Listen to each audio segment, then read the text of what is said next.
mu kinyarwanda cyuzuye. Welcome to the background. Kaze neza mu nda y'isi.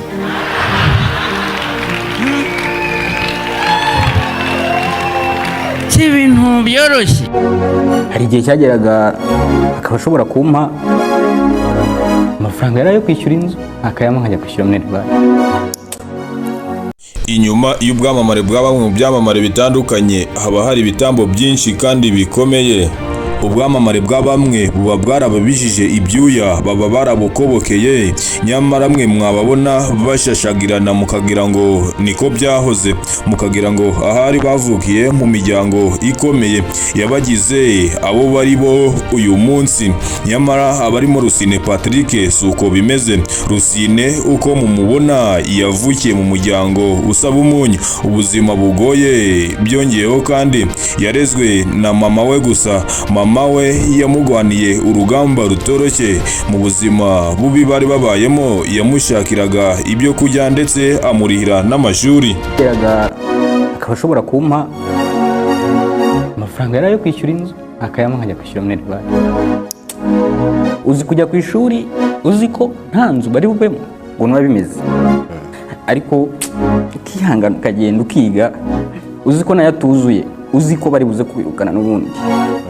Uyu Rusine iyo avuga amateka ye maze yagera kuri mama we akibuka uburyo yitanze kugira ngo umuhungu we abeho, kwihangana biramunanira maze agaturika akarira kugira ngo abe uwo ari we uyu munsi. Rusine byamusabye kwitanga ku buryo bukomeye maze yigoma byinshi, anaribyo tugiye kugarukaho muri iki kiganiro hano kuri Ihimbazwe Show, aho ducengera mu buzima n'amateka y'ibyamamare, tukagutegurira inkuru zuje ubwiza n'icyanga.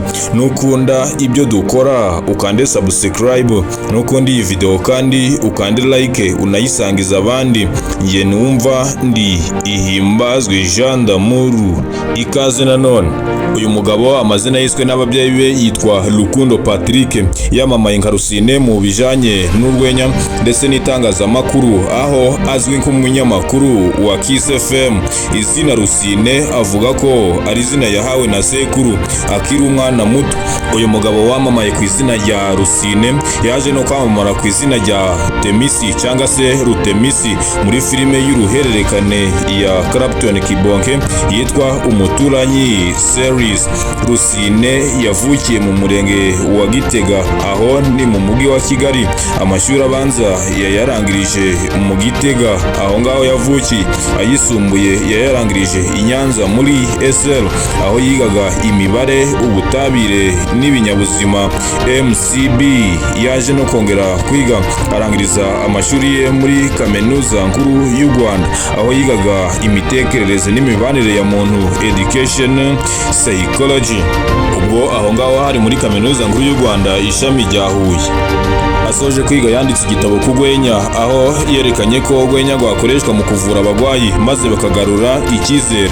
Rusine yavutse papa we na mama we babana, gusa kubw'umwaku cyangwa se kubw'amahirwe make nyuma y'umwaka umwe papa we yarabataye.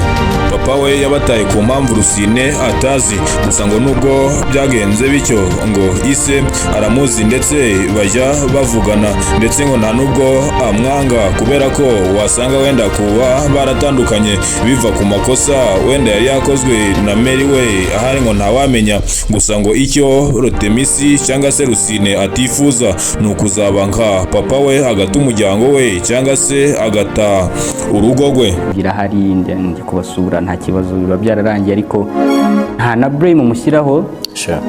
Wenda ntawamenya, wanasanga icyo gihe harimo mutarushobotse ariko ntabwo ibyo ngibyo nkunda kubyivangamo cyane. Icyo ndeba ni ukugira ngo ngewe ku muryango wanjye bitazaba.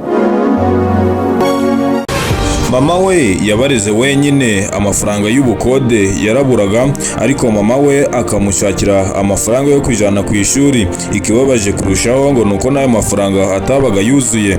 Gusa uyu mugabo agashimira abayobozi b'ishuri babonaga nta nitike afite maze bakamureka akiga. Nshimira abayobozi b'ikigo nizeho, bajyaga banyorohereza, akabona nta nitike mfite iri buntana, akavuga yigire tu, ubundi wenda ntabwo uzabona diplome ariko yiga ntacyo basi.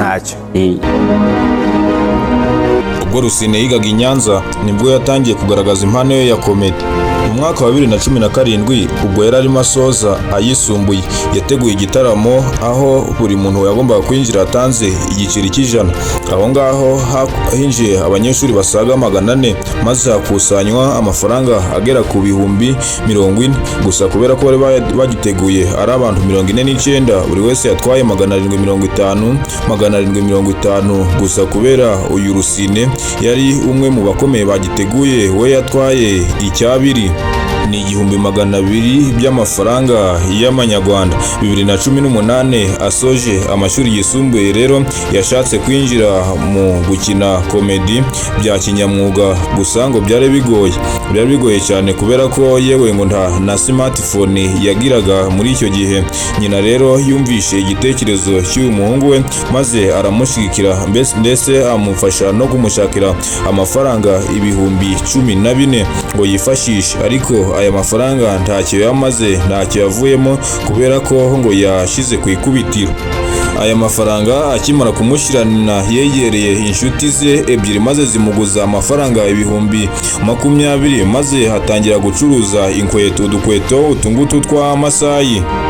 Yaragendaga maze akarangura umuguri w'inkweto maze akawujanira umucuruzi akawumucururiza maze akungukaho icyatanu, agafata cyatanu agakuraho 500 akayaha umucuruzi bamucururize za nkweto maze yabariramo amatike n'ibindi, agasanga yunguka amafaranga 500 ku cyumweru, yakuba ku kwezi akaba amafaranga ibihumbi 2.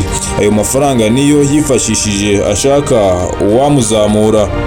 Rusine yaragiye araruha, inkweto zirahengama, abura uwamufasha ndetse atangira no gucika intege. Burya ngo iyo utangiye gucika intege niho uba ugiye gusubizwa, ngo iyo urugamba rukomeye nibwo biba bigiye kurangira. Muri ibyo bihe Rusine yaje kubona itangazo rya Nkusi Arthur wamenyekanye nka Rutura, ubwo ryacaga kuri Instagram ni kuri telefone y'uwahoze ari inshuti ya Rusine. Uyu mugabo yaje kwiyandikisha gusa ngo nta cyizere yari afite habe na gikeya, maze ubwo umunsi w'amarushanwa yari yegereje abateguye amarushanwa batinze kumuhamagara, maze we yifatira telefone we ubwe arabahamagara bamubwira ko amarushanwa azatangira saa 4 za mu gitondo. Ubwo umunsi wo gukora ayo marushanwa wari yegereje, uyu mugabo ntago yaryamye, yazindutse kare cyane saa 12 yari yahageze, azi ngo niwe wahageze ari uwa mbere, gusa ngo yahasanze abarenga 20 bose bategereje. Icyo gihe Nkusi Arthur wamenyekanye nka Rutura yahageze akererewe nka saa 5.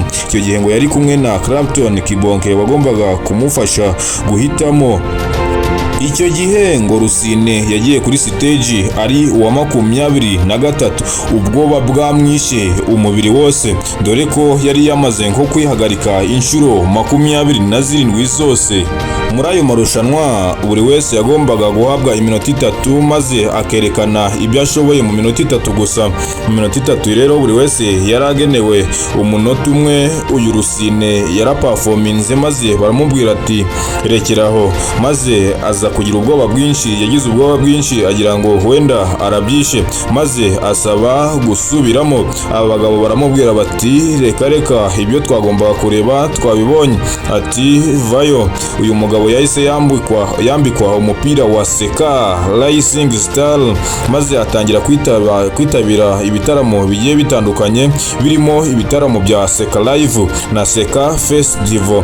Rusine arakundwa. Mu mwaka wa 2020 ubwo yari mu maboko ya Arthur Nation ya Arthur Nkusi, uyu mugabo nibwo we na Clapton Kibonke batangiranye gukinana muri filime cyangwa se muri sinema nyarwanda. Batangiye bakina muri filime y'uruhererekane yitwa Umuturanyi series, nyuma batangiye no gukina filime yamenyekanye nka Mugisha na Rusine, aho bombi bakinaga ari abasinzi babiri, maze ibyo ngibyo bigaca kuri YouTube. Rusine watangiriye kuri 0 amaze kugera kuri byinshi. Umuntu w'ingenzi mu buzima bwe ni mama we. Rusine si umukinnyi wa komedi gusa, ahubwo ni n'umunyamakuru kuri Kiss FM, aho yaje avuye kuri Power FM. Ufite uburenganzira bwo kumanuka muri comment maze ukatwandikiramo umusitari wifuza ko twazagarukaho ubutaha. Nge ni nuko nsoje, mwari kumwe nanjye Ihimbazwe Ihimbazwe Jean d'Amour, aha ni kuri Ihimbazwe Show. Ndabakunda, kora subscribe kwizo channel ziri hepfo, tuzasubira ubutaha. Bye bye.